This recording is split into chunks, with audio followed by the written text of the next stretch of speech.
Hey everyone, I'm Sarah with Fisher-Price Ranch. First off, please hit that subscription button down below and the notification bell for updates on our next videos. So today, well, we're getting ready to have a storm, it looks like, so I'm probably going to have to go in for a little bit.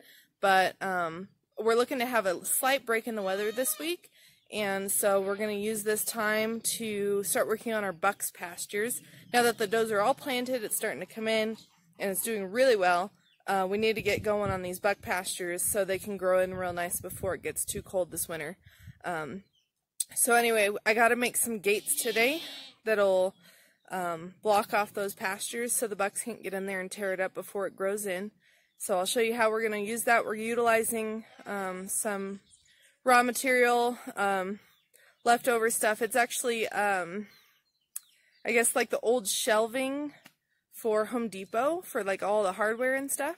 So they're built really well, and we're going to add on some poles and hinges and latches and all that and make them into gates. So I'll show you how we're going to do that today. But first I do want to give you guys a quick update, if I can talk over my goat, on our garden real quick. What are we yelling for? Huh? Alright, so as you guys saw before, we didn't do a huge garden, but we did get some going, and so I want to show you guys some updates on that. So, here's our jalapenos, and we actually are getting some peppers now. And then this one is a cayenne. There's just flowers on this one. Here's another jalapeno. There's a couple peppers there. And then this is another cayenne, and I saw a little pepper on there, right there, yesterday evening. And then we went ahead and brought our trees over and transplanted some of our raspberries into pots. We're keeping all these in pots because when we move, we want to take them with us. And then, so we planted some turnips and stuff in here, and a couple of marigolds. And I think we're starting to see a couple of sprouts. Here's some more. So there's just a few over here. So those should start popping up real good here soon. And then we planted, I think, carrots.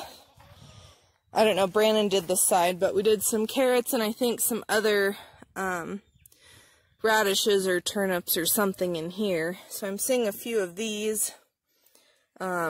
These are just weeds. We'll have to pull those up when they're a little bit bigger, just to make sure. And but I don't see a whole lot going on in this bed just yet. Oh, that one might be a carrot there. So, and then these are onions that popped up on their own, and they're doing really good. And I planted my mystery seed over here. I don't see anything coming up just yet. So we're still waiting on that. And then in here we planted a bunch of herbs. And I don't know. I know the herbs can take a little bit to get going, but I'm not really seeing much just yet. This one's all basil. The whole thing is basil. And I think maybe we might have something popping up. There's like 4 or 5 different kinds of basil in here. We use a lot of basil. And then this one here, same thing. We're not really seeing a whole lot just yet, but this is all lettuce and celery in here. So these are all of our tomatoes that we planted. We were worried that they might die because they were in the little tiny pots that we got them in way too long. And that's why the neighbor ended up giving me so many. And so you can see all the dead yellow. But everything that's starting to grow is actually coming in dark green. So I think it'll be just fine. It'll just look dead on the bottom. But yeah, everything that's coming in on the top side is nice dark green. So I think it'll be just fine. I think they'll all make it. And then I'm thinking, we planted rosemary in here last year and nothing came up, and we were bummed. Brandon was really bummed because he wanted rosemary. But as I was weeding the garden a bit, I came across this guy. So it looks like we have a rosemary that planted on its own. So that's awesome. Probably one of the seeds and it got mixed around and then it finally decided to come up. And then also over here we had planted some radishes and carrots and stuff last year. So we're seeing a few seeds that overwintered and they're coming up. So that's kind of cool. We didn't plant anything in here. These are all just weeds, unless they're coming up from last year, which I think a few of them may be some stuff that we had planted last year that might be coming in. So we're not pulling too many right now, too many of the weeds, because we're going to wait and see exactly what they are. Because it's hard to tell sometimes. Like these don't look like weeds. These look like a type of a plant, you know, like a vegetable or something. I don't know. And then still waiting for something to go on with our watermelon and squash and cucumbers. Our catnip is super happy. I need to start harvesting that. Threw a couple of basils in over here. And then the rest of our tomatoes. So the garden's doing pretty dang good. We were over here a little while ago. And I'll show you quick footage of that. But we were digging in here. As you can see, the chickens were excited about it. And you'll see why in just a moment. So we've been digging through the garden, getting all these little grubs out. And we're going to give them all to the chickens. I don't know how many are in here, but it's a lot. Go ahead. Don't up it too far so I can watch them. Chickens! Come on, chick, chick, chick, chick!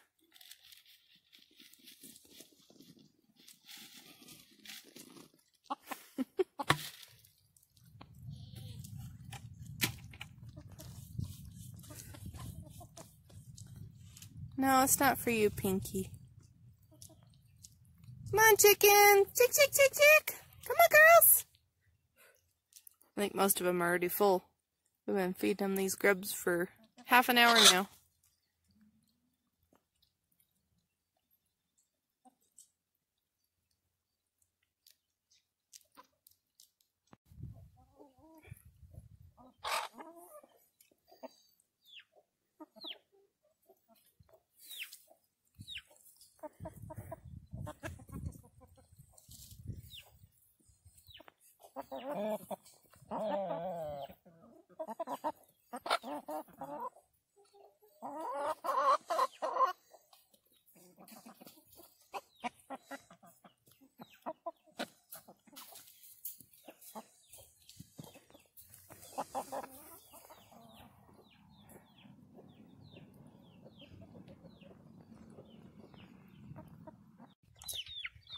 Alright, so real quick while we're on the topic of chickens, give you guys a quick update on the chicks. Looks like we had one of the chicks that was with the mamas had gotten stepped on, I think, by one of the goats, and it didn't make it. It happens. However, here's the 3 mamas, and their other 3 chicks are doing great. So we've got those 2, and then she's probably sitting on one. Can we see it? Oh, yep, there it was. There's the blue one. And then we had another one hatch, and it's hanging out with its mama right over here. Hey, guys. Here it is. Got another blue one. Is that your baby? Oh, is that your baby? So I think that's going to be it that's going to hatch out of the first 11 eggs. They're still sitting on some that were supposed to hatch a couple of days ago. But I'm thinking that they may not hatch. I'm leaving them under the hens for another day or so. And then we'll pull those. Why is that egg not covered, huh? Here, sit on that. So we're keeping an eye on them, but we've really only got 3 of the hens sitting now. The rest decided to try and take care of the couple of chicks that hatched. So anyway, I'm not sure how the rest of the eggs will do. I found some that were sitting there for a while without a hen on them. So they may not make it, but at least we got a few more chicks. The ones that had hatched before, here's one, the white one there, and then the blue one right here, and then another white one there. Those hatched earlier in the year, and they're doing really well. And so far, it's looking like they're all hens, which is great because we'll just go ahead and keep them. Hopefully we'll have good luck with the other ones that have hatched too, being hens. Alright, so we are real quick at the week of watching the does go back into heat or not. So starting tomorrow through the week and next week, we have to keep an eye on the girls and see who returns to heat and who doesn't. The ones that don't return to heat are pregnant, and then the ones that do return to heat will get rebred. But as they become pregnant, as they don't return to heat, we're going to start moving them back into the pen up top where they belong, and the boys will go back in the buck pen over here. And hopefully things will kind of get a little bit back more to normal as far as having goats everywhere. And then we'll be able to pull the goats off the one pasture up there so they'll quit eating it down to nothing, and it'll give it some time to grow in better. But anyway, so let's get started on these gates, and that way we can start planting the bucks pasture. Alright, well, we were going to get started, but it's starting to thunder over here. And I don't like being out when there's lightning and thunder. I didn't used to be that way, but I can tell you guys a quick story. So, Buddy here, him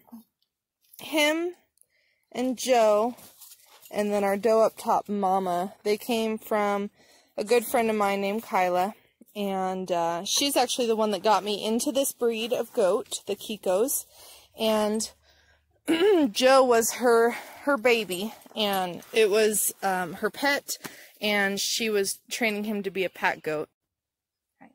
So Joe was her baby that was born on her property, and she was training him to be a pack goat. And 2 years ago in July, she went out to tend to her goats, and she didn't come back. She was struck by lightning in her yard, and this was only about an hour and a half from here in New Mexico, just over the border.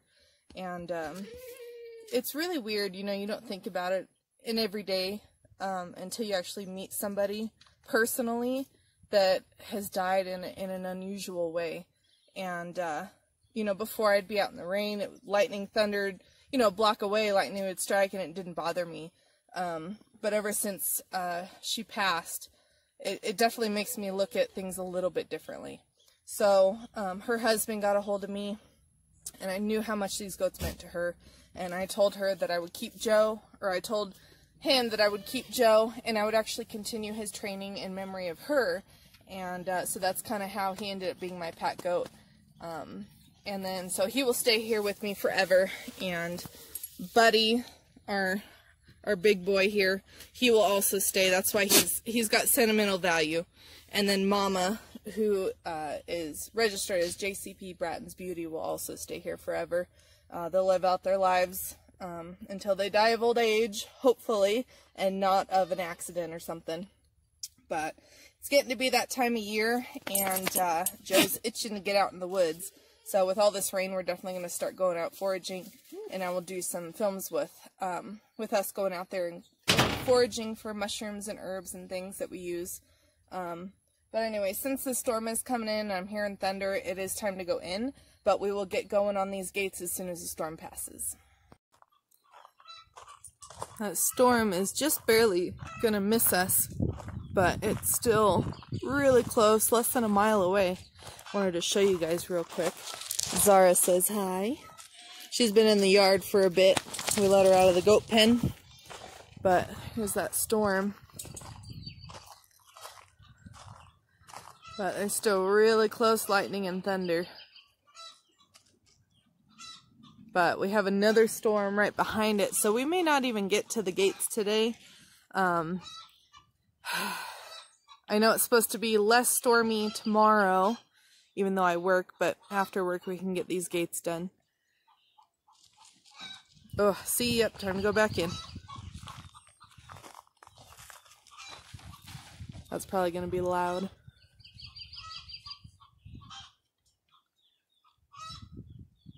There was one much closer just a moment ago, right before I started filming.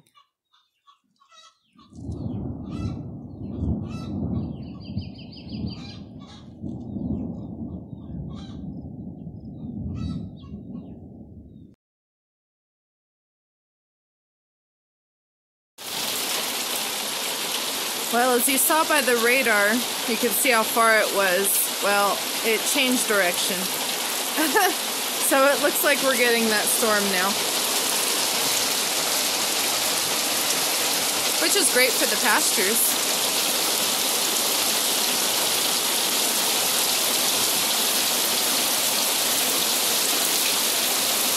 I'm curious as to what the radar looks like now.